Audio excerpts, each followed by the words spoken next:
Euranet Plus Panorama is a weekly review of European news broadcast by our network of EU radio stations.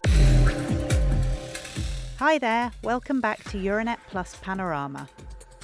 With more and more people in need of humanitarian aid and less cash available to provide it, the EU attempts to plug some of the funding gaps while pushing to work smarter. In 2006, 31 million people around the world needed emergency humanitarian aid. This year, according to UN estimates, this figure will be almost 8 times higher, a staggering 239 million people. Doriana Somma is a project manager at Missione Calcutta Onlus, an Italian NGO that operates in India, Kenya and Ukraine, among other countries. She paints a bleak picture in an interview with Radio 24, highlighting that the humanitarian sector is today facing an unprecedented crisis, with aid workers struggling to provide services to some of the most deprived people on the planet. Somma adds that the global development context is changing too, with a series of overlapping crises making things even more complicated. I would also like to mention that there are no longer isolated or sporadic emergencies. Armed conflicts cause forced migration. Economic crises and climate change are constantly intertwined. So humanitarian organizations must adapt and find creative solutions on extremely tight budgets to deal with crises that are becoming ever more protracted and complex, and that ultimately take on a permanent character. When it comes to the crisis hotspots that affect the EU most directly, the major one is of course Ukraine, and humanitarian efforts there are clearly thwarted by the ongoing bombardments. But the Middle East is close enough, and a new humanitarian crisis is mushrooming in that region too. We're not just talking about Gaza either. Lebanon is also hard hit, as Elisabeth Vinalas, the Middle East expert of Tallinn-based NGO Mondo, tells Kuku Radio.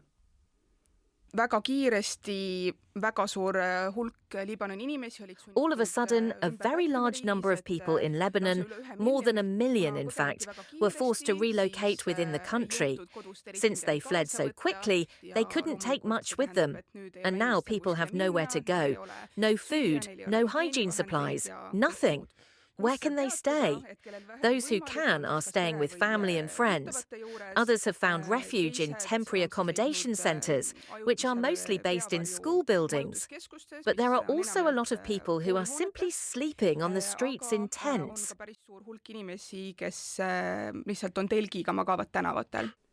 And these domestic refugees come on top of all the refugees from neighbouring countries that Lebanon was already hosting. There are Palestinian refugees who arrived decades ago. There are approximately 400,000 of them. Then there are the Syrian refugees who arrived between 2011 and 2013, around 1.5 million of them. This makes Lebanon the country with the highest number of refugees per square metre and per capita in the world. Doriana Somma points out that on top of the ever-increasing need for humanitarian support, resources to pay for this are dwindling. Indeed, a sense of donor fatigue among the general public is regularly being reported by Europe's NGOs, and this is not the only funding stream to be seeing a downturn. Undoubtedly, one of the most significant challenges to highlight is the reduction in international funding, which is plain for all to see.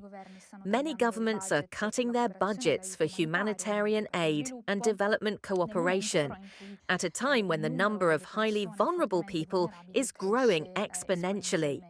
Organisations undoubtedly find themselves having to make very tough and difficult choices, deciding which programmes to keep and which to close, and therefore who to prioritise and who, unfortunately, not to prioritise.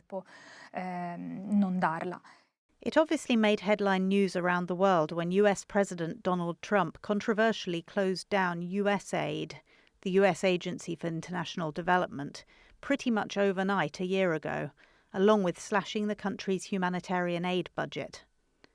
Just the previous year, under the Biden administration, the US was providing some 38% of all emergency assistance tracked by the UN. While some American money continues to trickle in, for example via the UN's Central Emergency Response Fund, Oxfam warned in January that the radical US aid cuts could lead to one child under the age of 5 dying every 40 seconds by 2030.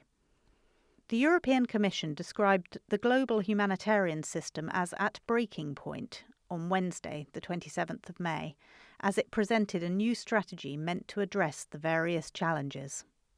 As a collective, the EU and its 27 member states are the leading donor of humanitarian aid to populations affected by disasters around the globe.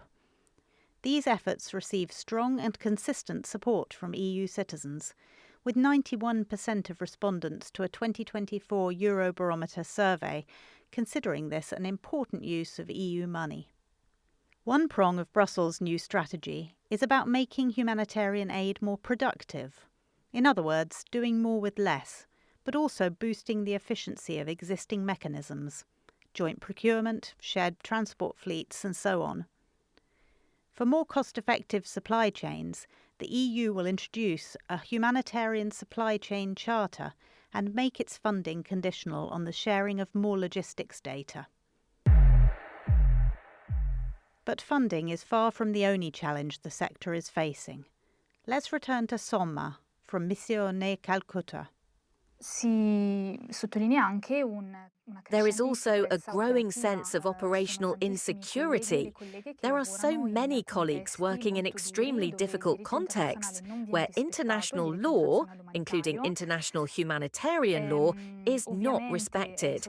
It is plain for all to see that hospitals, schools, and civilian infrastructure of all kinds are being targeted, and humanitarian workers themselves are becoming targets.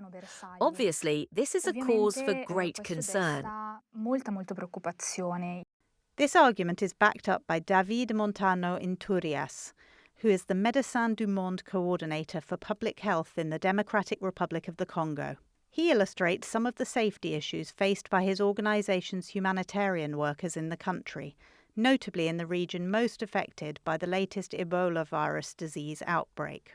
RTBF shares his comments. The DRC has been in a chronic state of crisis for over 30 years. But it is true that particularly now in the east, in Goma and Bukavu, for example, the area has been taken over by the M23 movement, which complicates matters enormously.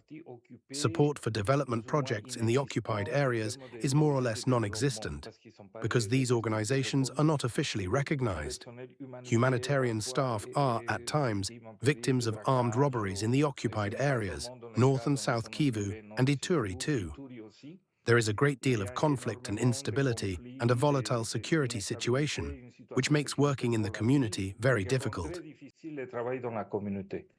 According to the EU's new Joint Communication on Humanitarian Aid adopted on Wednesday, 334 humanitarian workers were killed, 192 were injured, 109 were kidnapped, and 45 were unlawfully arrested in 2025. As such, another prong of the Commission's strategy is to step up actions to protect aid workers. Since we've touched on the subject of Ebola, it's worth mentioning that last Friday, the 22nd of May, the Commission announced the release of €15 million of emergency aid to subsidise medical interventions, prevention and screening in the DRC and Uganda, the countries hit by Ebola. This most recent outbreak of the virus, which began just over a month ago and is believed to have originated in fruit bats, is already thought to have resulted in a few hundred deaths, primarily in the DRC. EU-funded humanitarian flights have already transported medical supplies, laboratory equipment and protective gear to affected areas. And, as RTBF reports, a huge new delivery was coordinated between Brussels and UNICEF just last weekend. Firstly, we have allocated an additional budget of 15 million to assist the Democratic Republic of the Congo, particularly in Ituri, where this new Ebola outbreak is taking place. This is a strain for which we have neither a vaccine nor a treatment. UNICEF supplies are currently being loaded, which the EU is transporting at its own expense. These consist mainly of tents, protective equipment, and paracetamol. Everything needed to contain this outbreak and prevent it from spreading to neighbouring countries and becoming a pandemic. That was Hadja Labib, the EU Commissioner for Equality, Preparedness and Crisis Management. Another animal-borne virus making the news at the moment is, of course, hantavirus. On this subject, Canary Island-based epidemiologist Amos García Rojo speaks to Es Radio Castilla y León in a bid to quell the public's fears. He explains that this virus primarily causes disease in rodents, but can be transmitted to humans through direct contact with rat feces, urine or saliva, either because humans inhale microscopic airborne particles from these sources, particularly in an enclosed space, or because they consume contaminated food. He acknowledges that person-to-person transmission has occurred in the Andes variant, but stresses that this transmission is not at all straightforward. The first cruise passengers infected were likely on a birdwatching trip in Argentina, observing birds next to a landfill site where there were presumably rats. García Rojo laments that public health alerts such as these will continue to occur, and with increasing frequency. He lists a number of factors for this.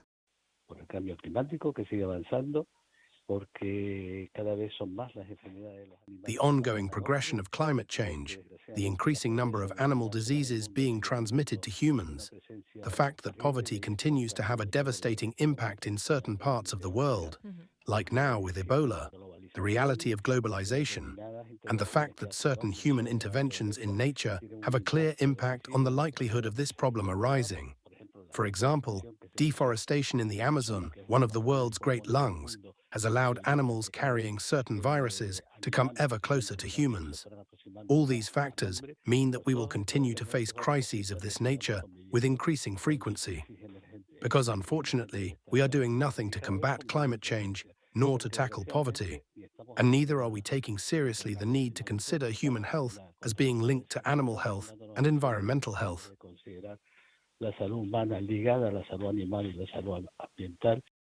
So, on that sobering note, I'll sign off.